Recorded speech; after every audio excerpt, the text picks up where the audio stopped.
hello everyone, and welcome to Grapperinos, the wrestling pizzeria where we serve you a slice of probably next week on Raw. I'm Bryon, and joining me in this endeavor is half Italian Mike. Say hi, Mike.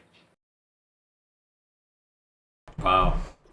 All right. You really put me on the spot there. Well, it's Clash in Italy, so it is Clash in Italy. yeah, you're half Italian because you like pepperoni. Yes. I all I'm wishing for is for Giovanni Vinci to come back. That's all I want in life, honestly. That's all you want? Yes. Yes. Because even though Kaiser has remade himself into a Mexican, like a typical German, after being a heel, you run away to South America and reinvent yourself. So that's what he did. So yeah, I mean, have you looked at the card for Clash in Italy though? It actually is kind of stacked. I'm not gonna jinx it. But I mean, it's this is the first WWE event in Italy, so you gotta, Yes, they've done a couple of these Clash shows in Europe now. They did Clash of the Castle twice. They did one in Berlin. Yeah. They did one in Paris. Well, that's Smash in Berlin, but yeah. Yeah, they did one in Paris, and now they're doing it in Milan. Or Turin, sorry, but basically outside Milan. Right? I think so. It's Turin. It's in Turin. Yes, but that's more or less, it's like in the same area as Milan, basically. I think so. Yeah, because it's up in Piedmont. Okay. Anyway, I still know my geography. The card is quite stacked. So right now you got 4 matches. You got Cody Rhodes and Gunther in a singles match. You have Roman Reigns and Jacob Fatu in Tribal Combat. You got Rhea versus Jade, and you got Becky versus Sol Ruca. Saying a lot that nice. Becky and Sol Ruca might be the worst match on this card, because this match so far is looking... I'm not going to jinx it, Brian, but it's looking pretty good. Okay, well, I'm kind of a little disappointed that all the matches are rematches, except for Cody versus Gunther, but whatever, I guess, gotta take what you can get. Yeah, I mean, I think, I don't know why they did Becky and Sol at Saturday night's main event. It seemed kind of pointless to me. It seems like that Saturday night's main event was sort of the B show to this show, where it was like anyone who wasn't on this show would get a spot at Saturday night's main event. So... well, it also seemed unnecessary because nothing happened. Nothing happened, nothing changed. Completely unnecessary. We could have not had that event, and I don't think anything would have changed at all in any storyline. So, I think the reason that Roman and Jacob are on here in Tribal Combat is because Roman, as I've said multiple times before, has been removed from a lot of the dates. I think all of the dates in June.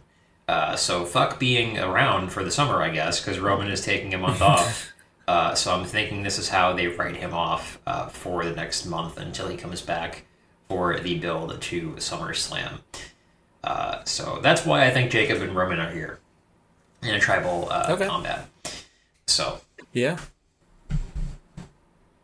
All right. Well, we're building up towards Clash in Italy, which in turn is probably also going to build up to SummerSlam. And on the show, we are predicting and booking the next episode of Monday Night Raw as we get closer to that event.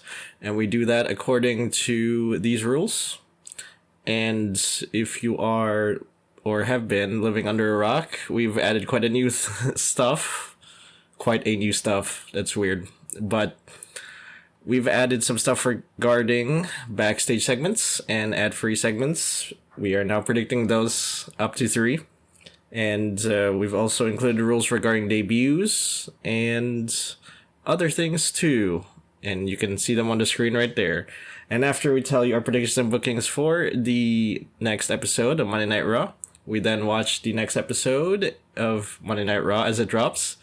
And we will score our predictions and bookings according to this scoring system, which is also changed. You can see it on there. 1 point now, no half points. And everything has to match exactly to get the points. So let's get to the scores. I have 3 points. I got 3 points from the Roman Reigns and Jacob Fatu promo segment and the Brie and Paige match. They won. So there you go. I got the point there. What about you, Mike? Yes, I had, I think 6 or 5 points. I can't see the screen, but I'm going off my notes here. I actually think I had 5 points, depending on what you put up there, because now that I'm thinking of it, teams are 1 point. I think I gave myself an extra point by counting the Usos each as individual people. Yeah, I got 1 point for the women's tag team championship match. I got 1 point for a backstage segment with Roman and the Usos, and then I got, I think correctly, should have been 3 points for the Roman and Jacob Fatu promo, because that included the Usos, who should be 1 point. So it'd be 1 point for Roman, 1 point for Jacob, and 1 point for the Usos, who are a tag team. So I have 5. Yeah. All right. Well, let's get to what is announced, which I don't think there isn't any. I don't think. There are 2 things announced for the show, I believe, and they're both promos. I think Obafemi is confirmed to be kicking off the show, and they're also confirmed a Roman Reigns and Jacob Fatu contract signing. Oh, okay. Well, thank you for that, Mike. Yes. Much appreciated. So, without further ado, let's book this thing and get to my version of the show first, as Division head to the ring. We have Paul Heyman. He talks about the win Logan Paul and Austin Theory had at Saturday Night's main event. He says that their continued dominance proves that Division is the best tag team in the WWE, what little there is of the tag team division, and that the Street Profits didn't get the smoke, they got smoked by Division. They're interrupted by the Street Profits, who demand a rematch, because it's all about rematches these days. They got lucky, Division did, and used tricks to retain their titles at Saturday Night's main event. Paul Heyman says there are no rematches, and tells them to get to the back of the line, before Logan and Austin are attacked by Seth Rollins, who gets speared by Braun Breaker, who is distracted by Joe Hendry with a guitar. He sings a song about firing Logan Paul once again, and he then proceeds to bash Braun with a guitar. And Adam Pearce comes out. He makes a match between Joe Hendry and Austin Theory for reasons, and the match starts now. And we get to that match as Joe Hendry goes up against Austin Theory. And I will have Joe Hendry win by a surprise pinfall. So after the match, Division attack Joe Hendry, but is helped by the Street Profits, who get Division out of the ring. I think there will be a rematch at SummerSlam in a street fight or something like that, and the Street Profits might get it by then, so we can finally kickstart the push of the tag team division, hopefully, instead of just putting it on Division and nothing else, because the tag team division in Raw is kind of dead, just like SmackDown. So there you go. Moving on to Brie Bella and Paige having a little bit... Oh, sorry. Not that. Moving on to a backstage segment where Finn Balor gets attacked by Dominic Mysterio. So this is just a regular Finn Balor's preparing for a match, but he's attacked by Dominic backstage from out of nowhere. He leaves after the attack smiling as referees and medics tend to Finn. I think this will lead to a match at SummerSlam, so might as well put it there, I guess. Moving on to actually Brie Bella and Paige having a promo. This is basically just a promo segment where they talk about the Saturday Night's main event win against the Irresistible Forces, and then talks about Lyra and Bayley being the next contenders. They urge the two to come out, and they do. Lyra and Bayley talk about how Paige and Brie are old news, and it's time for the new generation, and it's time for the future. Paige and Brie counter by saying the reason they're back is because the future can't get themselves over.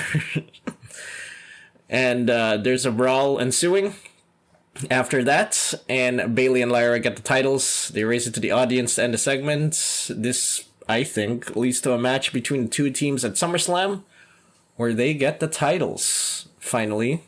And we can probably get this women's tag team division also kickstarted, I guess. I don't know. Moving on to another backstage segment. Penta gets an interview about the win at Saturday Night's main event. He's then stopped by Ethan Page, who crashes out on him. Penta then encounters Rusev, who says that he will be the one to break Penta's absence of fear, because Rusev also has no fear of crushing him. So I think Rusev has been getting a little bit of a push recently, and I don't see a reason why he would be the next sort of contender for Penta's title. And Ethan Page can probably go on some more mid-card feuds, mixing it up with guys like Javon Evans and Rusev. Maybe bring back Sheamus in there, I guess. I don't know. But yeah, that's about it. So the next three are kind of promo segments because we got to build up to Clash in Italy. So there you go. We'll start with the first. Brock Lesnar, he comes out to the ring with Paul Heyman and explains why he decided to come back. He is not going to mention that WWE paid him to come back, but instead he will mention that, Paul Heyman says that they fooled everyone, including Obafemi, with that attempt last week. Brock wants to challenge Obafemi again because Brock doesn't like being mistreated at WrestleMania. He wants to get back at Oba for embarrassing him, and at Clash in Italy, he will finally embarrass Obafemi once and for all, and he will leave the WWE happy that, he beat Obafemi, I guess. The lights go out, and Brock is attacked from behind by Oba, who puts him in a fall from Grace powerbomb, but Brock rolls out of the ring before that even happens. So I think the play is Brock wins the rematch at Clash in Italy, and we're gonna get this feud end at SummerSlam with yet another match to settle the score once and for all, and Oba takes it, and that's it. Brock Lesnar leaves the company. I think we'll probably make the feud ender match at SummerSlam a kind of, career ender match or something like that. Some kind of stipulation where if Brock loses, he leaves or something like that. So introduce a little bit more stakes on that match to make it pop. But that is the first promo segment. We'll move on to Becky Lynch. She talks about her win at Saturday Night's main event. She says Sol Ruca is such a crybaby that she now persuaded Adam Pearce to have a rematch at Clash in Italy. This is embarrassing, and that Adam Pearce should be ashamed of himself. Becky can't believe that the best woman wrestler on the planet, and it's not just her saying it, other people are saying it, is being mistreated this way, and that she continues to lash at Adam and Sol for being pampered up people. She is then interrupted by Sol Ruca, who says the usual face stuff that, she's a man of the people, and, Becky is just gloating about herself again. Holy crap, she's a B. We gotta say the B word so that the face appeals to the people. They end up brawling, but Becky ends up on top once again. I think Becky wins the rematch again at Clash in Italy because, again, I think it's way too early to give it to Sol. If they decide to give it to Sol, I wouldn't be mad about it. I think Sol has potential to be a great wrestler. And the Soul Snatcher probably needs a change. I think she's been botching it recently, so I think she needs a new finisher. But besides that, I think she has the potential there. And yeah, I don't know. Solruka can move on to other things, while Becky Lynch still holds that title, waiting for Natalia or Maxine Dupree to come back, I guess. Moving on to Roman Reigns having a promo again. Roman comes out with the Usos in tow, and he talks about the tribal combat match against Jacob Fatu at Clash in Italy. He says that Jacob Fatu will finally acknowledge him after he smashes him so bad in Italy. He is then interrupted by Jacob Fatu, who reiterates the need for the championship and asks the Usos why they are still allied with Roman. Roman tells him to shut up, but Jacob's statement enrages Jey so much that he attacks Jacob. Roman joins the assault, but Jimmy is attacked by LA Knight from out of nowhere. Roman notices this and starts to attack LA, but LA rolls out of the way. We'll have Adam Pearce come out once again to make the match official for the main event, and that main event is next. LA Knight versus Jimmy Uso. Yes, I put LA Knight in the main event because we need to push LA Knight, I guess. LA Knight wins by surprise roll-up. After the match, LA Knight tries to leave, but is stopped by Jey and Roman. Jacob comes out once again to make the save using a chair, and he shoos the Bloodline 2.0, or the Bloodline 2000, or the new Bloodline Order, out of the ring as he and LA Knight raise their hands inside the ring to end the show. So I think Jacob will win the Tribal Combat match, so the arc of the Usos can develop. I think the Usos will probably turn their back on Roman at some point around Clash in Italy or SummerSlam. And that can, have Roman probably stay out a while.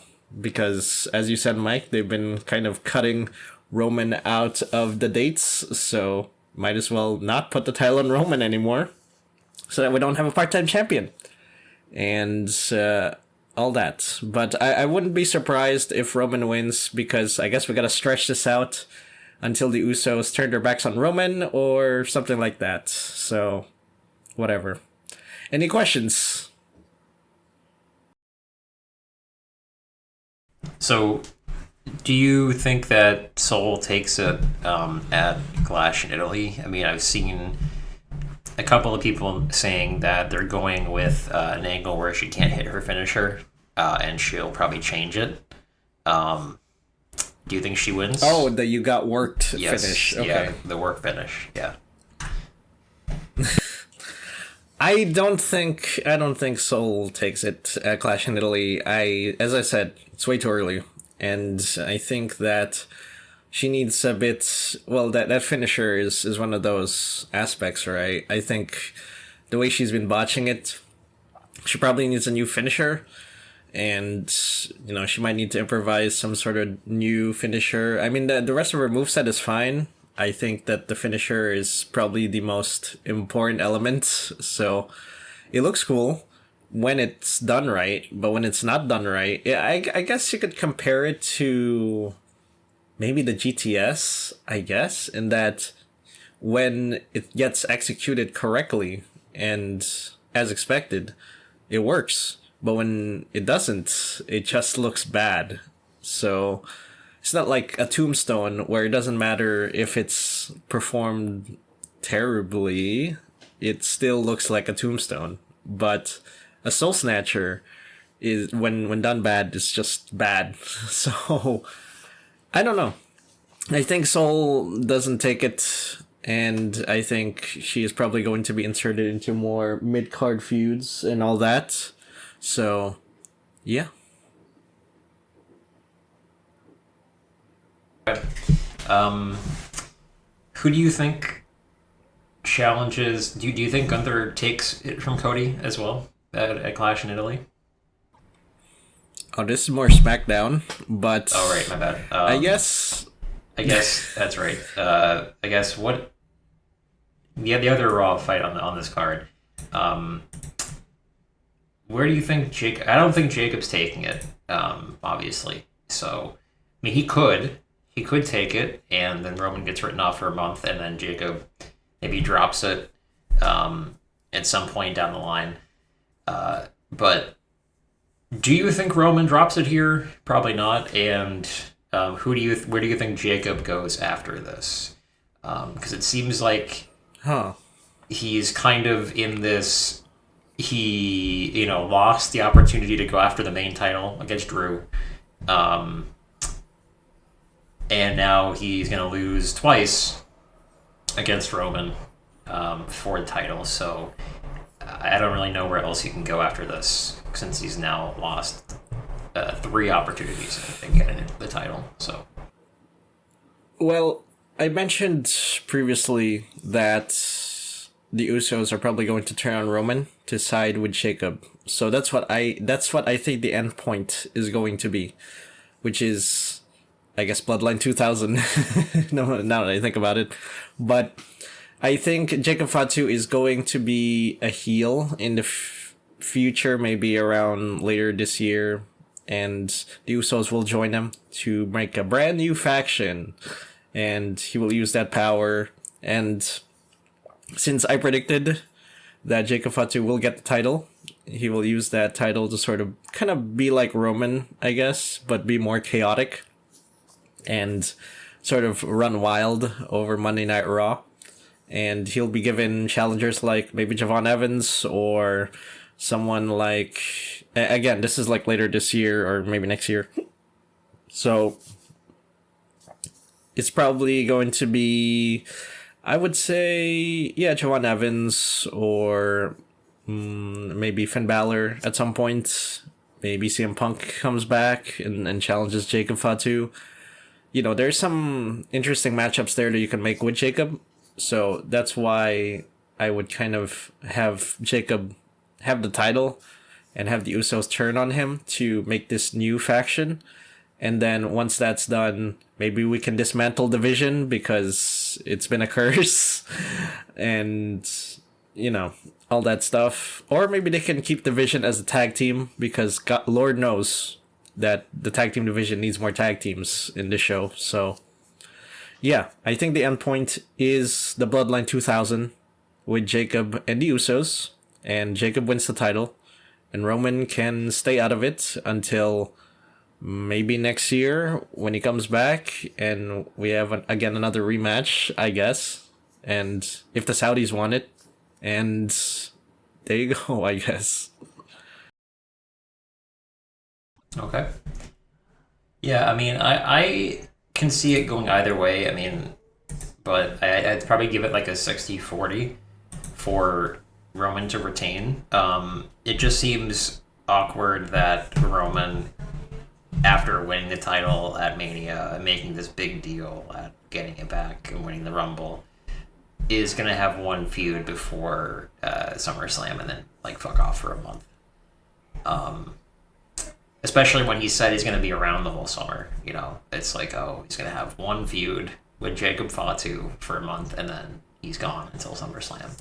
So it would be more interesting, I think, if Jacob got it. I think, though, the plan is probably going to be, I mean, I thought it was going to be Roman versus Obafemi at SummerSlam, but that's looking more like Brock Lesnar, which... How do you see that going down, Bryon? I think what they're going to do is probably the Goldberg angle where, Brock loses the first one, he wins the second one, and then the third one is his, like, real retirement match, maybe? Yeah. So... I agree. Okay. Yeah. That's what I'm thinking. Yeah. Yeah, so as I said, the third match at SummerSlam, SummerSlam? I may have calculated this not correctly. But anyway, the feud ender. Yeah, feud ender is at SummerSlam, sorry. The first match is at WrestleMania. So the feud ender at SummerSlam, I think it will be a sort of stipulation where if Brock loses, and this, I guess we can sort of play this into Paul Heyman and Adam Pearce's sort of kind of argument about, Brock Lesnar seeing as the whole backstage segment about Adam Pearce being like, oh, I didn't know about Brock Lesnar coming back. You knew about Brock Lesnar coming back. That sort of tension. And I think that will probably lead to Adam Pearce being like, okay, you know what? Paul? I've had enough of this nonsense with you working me with this whole Brock Lesnar thing. So I will grant him one last match against Obafemi at SummerSlam. And if Brock Lesnar loses, he is out of the company for good. And Paul Heyman is like, okay, you know what? Fine, whatever. And he's kind of confident that Obafemi won, Brock Lesnar won at Clash in Italy. So he wants to ride that momentum. He feels confident. He's like, okay, well, I'll do it. And match is made at SummerSlam. Obafemi wins that. And that's when you get the actual sort of retirement that is going to be like WrestleMania, but more. They'll probably show a video where, Brock Lesnar did some stuff. I don't know. But it will be the actual retirement at SummerSlam. Okay. So. Yeah, that makes sense, I think. I mean, SummerSlam makes sense. I would say... Yeah, I'd say the fifth match, because the contract that Brock laid out was for Clash in Italy, right? Yeah. Yeah, okay. So probably it gets made, here and then. Okay, the third match is at SummerSlam. Yeah, okay, cool. Yeah, again, if that happens at Clash in Italy, which I think it does, that is a insanely stacked card. Probably the best card we've seen, I think, since... I don't know, honestly. Just how shit this booking has been for the past year. Really it's a really good looking card so far. So okay. Anyway, yeah, let's I'm ready for my card. Well, I hope it delivers and with this, card. But anyway, we will move on to your card then, or booking, whatever. Starting off with, we have the aforementioned Obafemi promo. Obafemi comes out and he addresses what Brock Lesnar did last week. He says that Brock Lesnar apparently did not get the memo about Obafemi being the new master and ruler of the world, whatever his name is. And he accepts Brock Lesnar's contract for Clash in Italy. So I think after Brock Lesnar comes out again to attack him, manages to get on top, Obafemi manages this time to get on top of Brock. Brock then escapes the ring before Oba can do any more damage. I think that Brock probably takes it here, and then, like you said, I think they have a third match at SummerSlam where Brock probably officially retires until the Saudis bring him back for more money, like you said. So... Okay. Cool. Now, I was gonna ask about, what you think about the third match and all that, but I think we've covered that already, so we'll just move on from that too. We have a backstage segment with the Street Profits. The Street Profits, out of losing their match at Saturday night's main event, which, by the way, the ending of that match was kind of stupid. I don't know if you saw it, Bryan, but basically... Logan rolled Montez Ford into the ring, and he was already laid out. Angelo Dawkins was in the ring, saw his teammate get rolled in, and he was laid out, and saw Austin Theory in the ring as well. And instead of helping his teammate, or maybe fending off Austin Theory, he goes and does like a sunset flip to the outside, and takes out Logan, who wasn't even the legal man, costing Montez Ford the loss. Like, I understand that's how it was booked, but it just seemed like a poor finish. That lack it's that good old dumb babyface syndrome. Yes, lack of zero logic. Anyway, I think the Street Profits try to get a rematch for the tag team titles. Adam Pearce tells them that he'll look into it. And I think that this does eventually get booked tonight through maybe another backstage segment. Yeah. Okay. Do you think Street Profits takes the title in this supposed rematch? I do. I did read an article yesterday that apparently the WWE is trying to revive the tag team division, which, I mean, it's like that Eric Andre gif where he like shoots the guy in the chair and he's like, "Who could have done this?" It's like you killed them. You killed the tag team division. It's an insane statement to see because at this time last year, the tag team division was actually really. I mean, on Raw it was kind of mid, but on SmackDown it was great. You had a lot of great teams, and then you decided you brought in the Wyatt Six, and we're like, okay, cool. You know, they're going to be added in as sort of like the big bad team on SmackDown, and then you just had them feud with the MFT for a whole fucking year, and did basically nothing with it. And then everybody else got bored and left. And now you're like, well, our tag team division is shit. And it's like, yeah, you killed it. You were the one who caused the problem. So, I do think bringing the Street Profits back is a great way to revive the tag team division. Getting rid of the New Day at a time where you would like to revive the tag team division is not the greatest look. So we'll see where they go with this because they've lost two great tag teams, being Motor City Machine Guns and the New Day. So I wonder how we'll get this done. We'll see.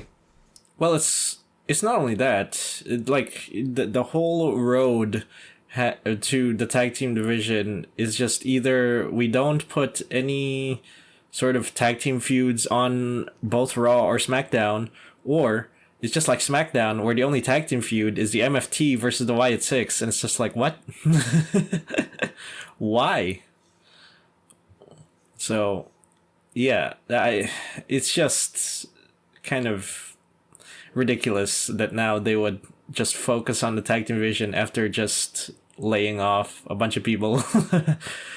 Some of them are in a tag team, so whatever, I guess. Better late than never, but at the same time, come on, just admit the fact that you are the reason why the tag team division is in the States in the first place. So anyway, we'll move on from that to we have a Penta promo. So Penta comes out after his win at Saturday night's main event against Ethan Page. He comes out and says that Ethan Page had a great match against him, but he is looking forward to a new challenger. So Rusev comes out with Ethan Page in tow. Rusev and Ethan Page tell Penta that even though he won against Ethan Page, Rusev is next in line. Adam Pearce then comes out and says, well, Rusev hasn't officially asked me for a title shot, but someone else has. And Ethan Page says, well, who is it? Is it Dom? Is it Javon Evans? Is it Joe Hendry? And then Joe Hendry appears because you said his name. Why do I have Joe Hendry in here? Well, I think he's done with his little semi-feud with Logan Paul. Either that, or I feel that the main event feud with the Vision is a bit too crowded because now you have effectively the Street Profits, LA Knight, Seth Rollins, and Joe Hendry, I guess. Yeah. Maybe. Yeah. And I think that Joe Hendry should probably get moved to the mid card. And be a potential contender for the IC title. Even though, I mean, I don't know where Javon Evans is. I mean, if you had a show to bring him out, it would have been last week. But so I think Joe Hendry comes out for a match against Rusev for the number one contendership. to face Penta, probably at SummerSlam. Well, I think Joe Hendry was just put into this feud with Logan Paul and Division just to get more eyeballs on him, just to get that popularity up and, to sell merch. And then once people sort of get accustomed to what who Joe Hendry is, then we can start putting him in the mid card with Rusev and Javon Evans and Ethan Page, right?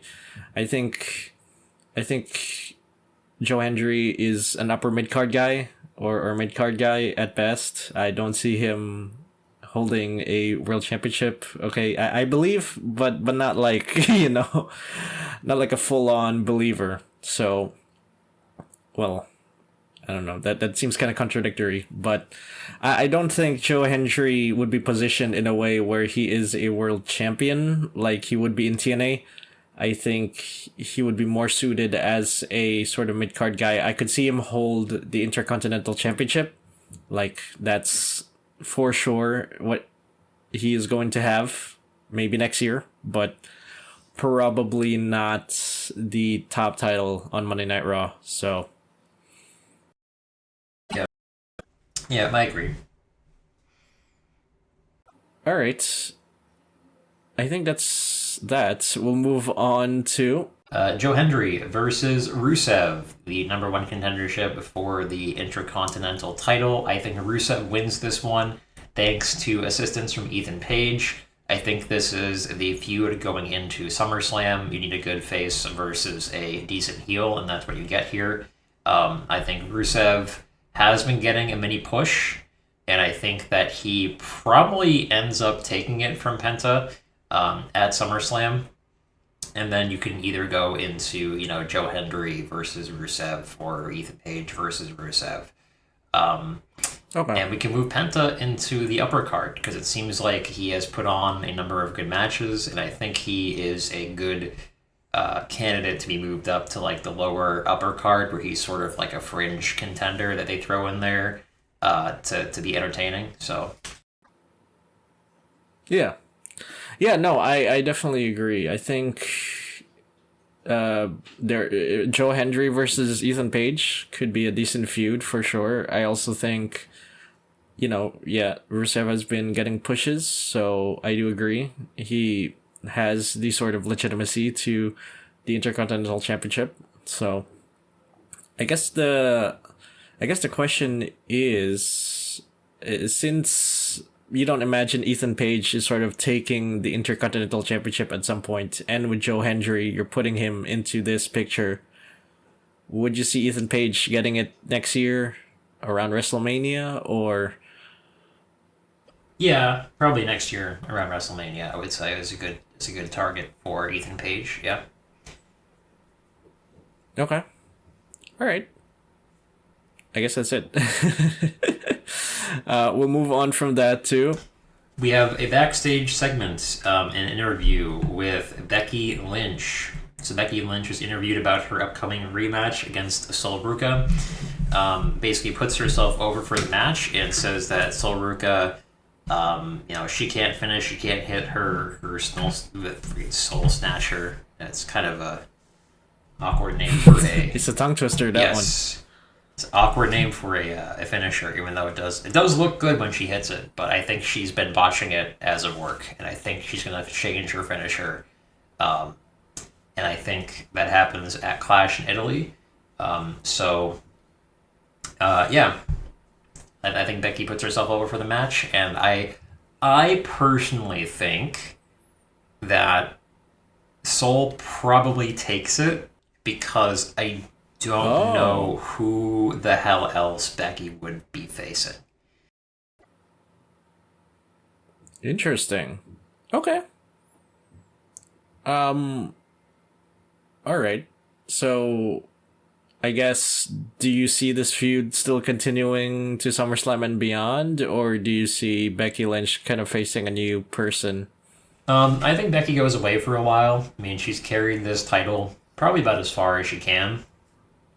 And I think I don't know, maybe Stephanie Vaquer when she's done with Liv Morgan. Whenever she's done with Liv Morgan, maybe Raquel Rodriguez is a good candidate. Roxanne Perez, another good candidate for an IC title shot. So you have some talent there you can use. Yeah, although I think they're more for the women's tag team division, but yeah, I guess you could also use them for the women's intercontinental championship. So for sure. All right. Well, I can't wait to get worked at Clash in Italy when Sol Ruka actually hits her finisher, I guess. So whatever. I mean, this is the same company that brought back Brock Lesnar and R-Truth. So, whatever. We'll move on to... The World Tag Team Championship, the Street Profits versus The Vision. I think the Street Profits win this one thanks to help from LA Knight. I do not think that Seth Rollins shows up here. I think that they are going to play this LA Knight and Seth Rollins feud up possibly to SummerSlam. Maybe for a title, maybe for a number one contendership. I don't know. If you've noticed over the past couple of weeks, when Seth has been sort of defending people from the Vision, the people he's helping haven't really trusted him all that much. They kind of know, it's kind of like when the villain turns into a hero and everyone's like, all right, I don't fully trust you 100% yet because of all the shit you did in the past. And LA Knight is sort of that chief one. He's actually pretty good about keeping receipts, especially with the Usos too. Either that or he's just a guy who holds grudges a lot. But I think that we're going to see an LA Knight and Seth Rollins feud at some point in the near future. Once the Vision is done and dusted, hopefully. So, and hopefully is this where they're finally gonna push LA Knight? I kind of abandoned hope of him getting a title, man. It just they've had so many opportunities to do so, and now bringing up Obafemi, I don't see LA Knight getting. I mean, if he moves to SmackDown, maybe. I mean, I think there's space for him there. I mean, you have Cody, who's gotten pretty stale. Gunther is pretty brand new. But you have, who else? You got Drew and Randy Orton. And that's Drew's really out, it. Randy's out. Yeah, Randy's out, Drew's out. So, I mean, you could move to SmackDown and get a shot. So I wouldn't be surprised if that happens. Yeah, I wouldn't either. Yeah. I think that would be a great move for him, actually. Yeah. Okay. I mean, it's kind of weird because I think with the whole Seth Rollins deal, sure, I do see kind of legitimately, how Seth Rollins would be a sort of, I guess, controversial figure. I guess my question with that is this sort of, I guess, displaying shades of like CM Punk, I guess, earlier in his career, and with that sort of mirroring Seth's current sort of storyline now, I guess they're trying to prove a point that Seth Rollins is like CM Punk or something like that. I don't know. Maybe I'm reading too much into this, but I don't know if you agree with that. I think what they're trying to tell, the story we're trying to tell with Seth Rollins is that people don't fully trust him 100%. Because they kind of remember the stuff that he's done in the past with the Vision. So they're not fully on his side. And I think that it's going to lead to a feud between him and LA Knight. Maybe between like him, Braun Breaker, and LA Knight at some point. And I don't think he ever goes fully babyface until the Vision are fully gone. So. Okay. Yeah, for sure. I mean, that's his objective as of this point, so. Alright, makes sense. We'll move on from that to The main events, which is Roman Reigns and Jacob Fatu signing the contract. I think that this is... So the Usos are in the ring with Roman, and Jacob Fatu comes out to sign the contract. Roman signs the contract. The Usos acknowledge him. Jacob does not. Jacob attempts to attack the Roman. The Usos do attack Jacob Fatu, and then Jacob Fatu is able to roll out of the ring and is held back by security. Maybe he gets back into the ring, gets a few shots at Roman, but basically we just turn into another brawl again. I don't know if the Usos turn on Roman here. It would be it would be a pretty big swerve because they really haven't shown much. It'd be kind of weird because it seems like they've sort of mended their relationship, and then for them to just kind of turn around and betray him again, or not really betray him, I think it was more just Jey that did that, would be kind of weird. Yeah. So I think what happens is that maybe in this segment, Jacob takes out one of them, maybe like a Jimmy or Jey gets taken out. Probably Jimmy, I would say.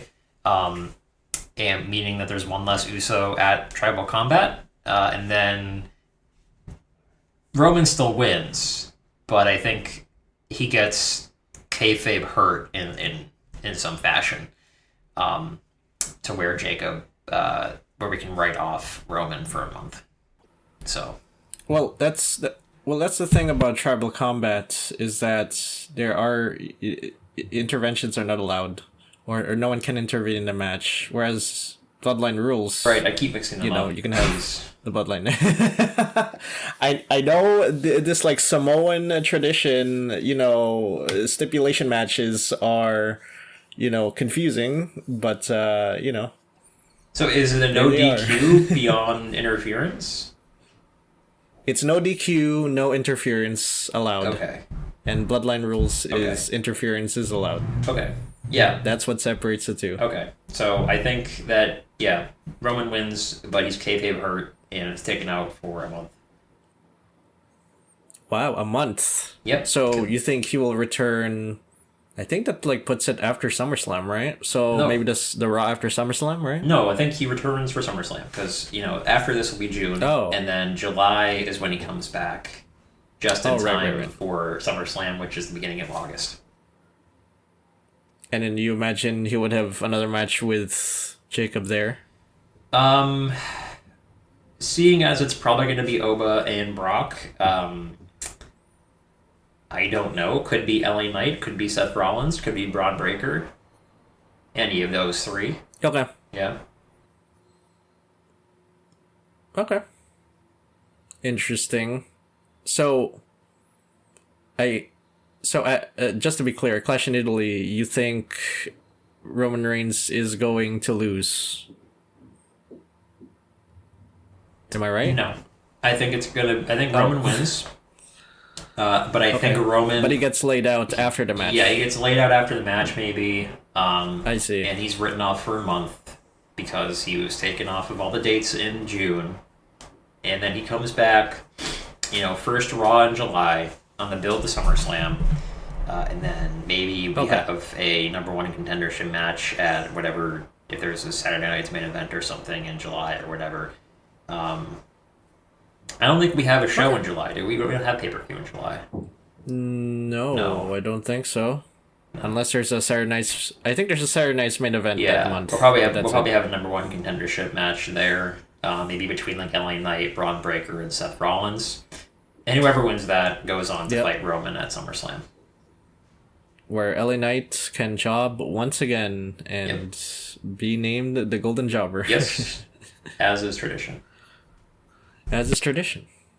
Well, that is all we got for our predictions and bookings for the next episode of Monday Night Raw. And as I said earlier, we will watch the next episode of Monday Night Raw as it drops, and we will score our predictions and bookings, and we'll get back here to tell you what we got And then we'll do this whole thing again for the next episode, the one after that. So until then, thank you for ordering a slice of Probably Next Week on Raw from Grapperinos. And remember, if you're down for some fresh, oven-baked, crispy wrestling content, stop on by Grapperinos and order yourself some content you can grapple with. See you next time, everybody, and grazie. I think that's what they do in Italy.